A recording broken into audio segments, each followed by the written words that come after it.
সম্মানিত আজকের সভার সভাপতি 1432 সালে জয়মণ্ডপ সাধারণ হাট কাঁচাপাকা আড়তের শুভ উদ্বোধন মিলাদ মাহফিলের প্রধান আকর্ষণ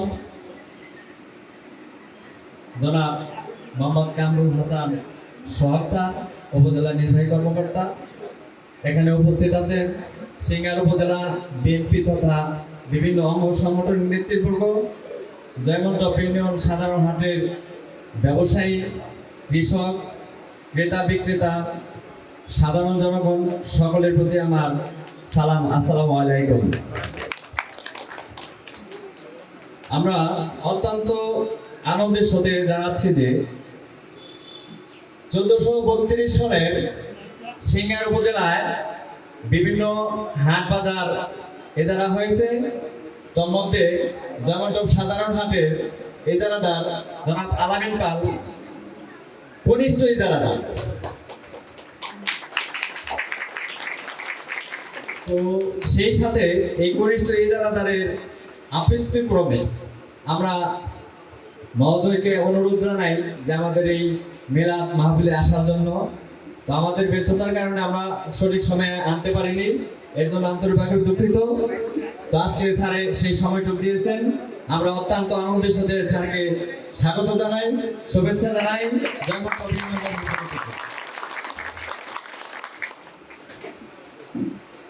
আজ এখানে যারা আমরা উপস্থিত আছি, আরো আনন্দের বিষয় হচ্ছে যে বিগত আওয়ামী সরকারের সময় আমরা বিভিন্ন হাট বাজার পরিচালনা করতে দেখেছি। আমরা একটু ব্যতিক্রম ভাবে এই হাট বাজার পরিচালনার দায়িত্ব গ্রহণ করেছি, যেখানে এই হাটে বাজারে যারা আমরা সরকারি বিধি মোতাবেক খাজনা আদায় করি, এখানে এক ঝাঁক তরুণ শিক্ষিত তরুণ, ছাত্র, যুবক, এদের সমন্বয়ে আমরা এই চাঁদাটা কানেকশন করি সরকারি বিধি মোতাবেক। এখানে যারা ছাত্র যুবক আছে তাদেরকে ন্যূনতম একটা বেতনের মাধ্যমে আমরা এই হাট পরিচালনা করার জন্য দায়িত্ব দিয়েছি। অতি ছোট, অত্যন্ত ছোট পরিসরে, ইজারাদারও ছোট, আমরা যারা খাজনা কানেক্ট করি তারাও ছোট। তো যাই হোক, আমাদের এই বাজারে আমরা যখন আসলাম, এখানে বিভিন্ন অবকাঠামোর পরিবর্তন আমাদের প্রয়োজন হয়। ইতিমধ্যে স্যার পরিদর্শন করেছেন। একটু বৃষ্টি হলে আমাদের জলাবদ্ধতা দেখা দেয়। এখানে যারা কৃষক তাদের পণ্য সামগ্রীগুলি নিয়ে আসে, সামনে এখন যে বৃষ্টি বাদল, তো স্থানের দৃষ্টি আকর্ষণ করবো যাতে করে আমরা এই টিনগুলি আমরা পরিবর্তন করতে পারি, এই কৃষি পণ্যগুলি আমরা অতি সহজভাবে ভোক্তাদের হাতে পৌঁছে দিতে পারি, সেই দিকে স্যারের দৃষ্টি আকর্ষণ করব।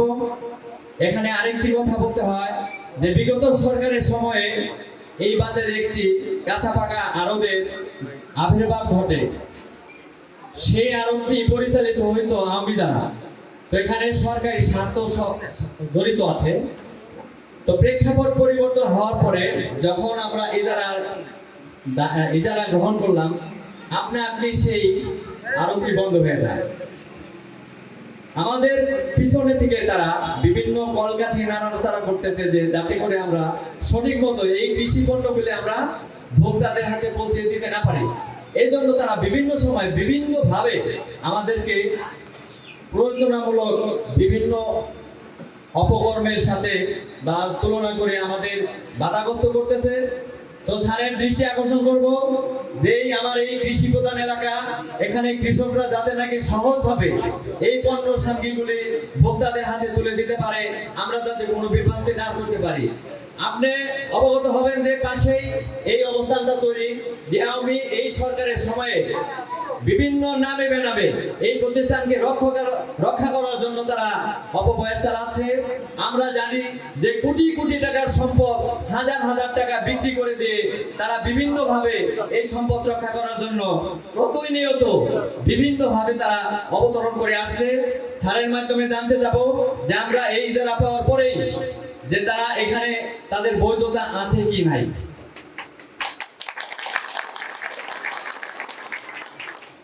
সেই সাথে আরো কিছু বলতে হয় যে আসলে আমাদের এই ব্যবসায়ীদের জন্য বিভিন্ন আমরা এখানে বাজারে আসার পরে আমরা একটা ইউটিলিটি রোড হিসেবে এখানে যদিও শাখা রাস্তা আছে আমাদের চারটা এখানে গলি তো তার মধ্যে একটা আমরা ইউটিলিটি রোড হিসেবে আমরা আখ্যায়িত করছি কেননা যে এই বাজারে বিভিন্ন সময় বিভিন্ন দুর্ঘটনা হতে পারে, শর্ট সার্কিট হতে পারে, একজন ক্রেতা বিক্রেতা অসুস্থ হতে পারে, যাতে করে ফায়ার সার্ভিস, এরপরে আপনার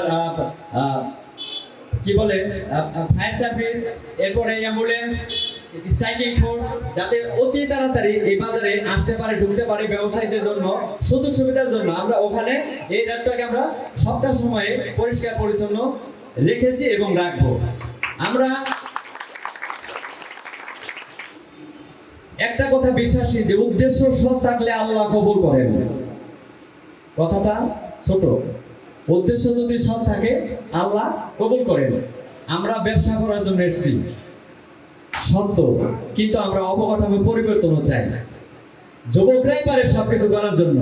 তো আমরা বিগত সরকারের সময় কি করছে আমরা সেদিকে তাকাবো না, আপনারা আমাদেরকে সহযোগিতা করবেন। আমরা আমাদের কোনো ভুল ত্রুটি হলে সেটা আপনারা আমাদের ধরায় দিবেন, যাতে করে আমরা এই ক্ষুদ্র পরিসরের যুবক এবং ছাত্রদের নিয়ে এই হাট সুন্দর মতো পরিচালনা করতে পারি। সবাইকে ধন্যবাদ জানিয়ে আমি আমার শুভেচ্ছা বক্তব্য শেষ করছি। ধন্যবাদ। আসসালামু আলাইকুম। ধন্যবাদ।